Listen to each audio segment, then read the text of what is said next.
জাকবের 12টি সন্তান ছিল, কিন্তু তার মধ্যে যোসেফকে সে সবচেয়ে বেশি ভালোবাসত।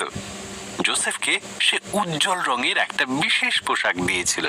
যোসেফের ভাইরা তাকে হিংসা করত, তারা তাকে ঘৃণা করত।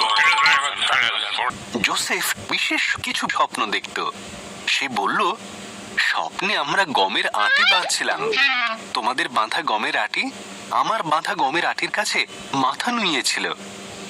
এই শুনে যোসেফের ভাইরা তাকে আরো হিংসা করতে লাগলো।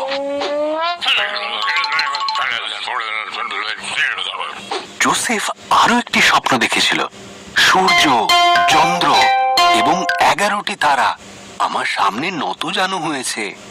তার বাবা আর ভাইয়েরা অভিযোগ করলো, তুমি কি বলতে চাও? তুমি আমাদের শাসন করবে? একদিন যোসেফের ভাইরা মাঠে মেষ চড়াচ্ছিল। তারা দূর থেকে যোসেফকে আসতে দেখলো। তারা যোসেফকে হত্যা করার পরিকল্পনা করলো এবং তার সমস্ত স্বপ্নকে শেষ করতে চাইল। রুবেন বলল, আমাদের ভাইকে হত্যা করা অন্যায় হবে, বরং এই পরিত্যক্ত কুয়োর মধ্যে একে ফেলে দেওয়া যাক। তখন তারা যোসেফের বিশেষ পোশাকটি খুলে নিল এবং তাকে কুয়োয় ফেলে দিল। কিছু ইসমাইলীয় ব্যবসায়ী ওই পথে মিশর যাচ্ছিল।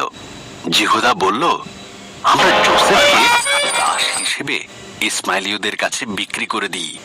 সুতরাং তারা যোসেফকে 20টি রৌপ্য মুদ্রার বিনিময়ে বিক্রি করে দিল। যোসেফের ভাইরা তার পোশাকটিকে ছাগলের রক্তে ডুবিয়ে জাকবকে দেখালো।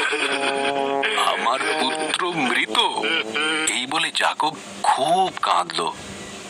ইতিমধ্যে যোসেফকে মিশরে নিয়ে যাওয়া হলো, কিন্তু ঈশ্বর যোসেফের সাথেই ছিলেন। মিশরে ইসমাইলীয়রা যোসেফকে ফরৌনের এক সেনাপতি পটিফারের কাছে বিক্রি করে দিল।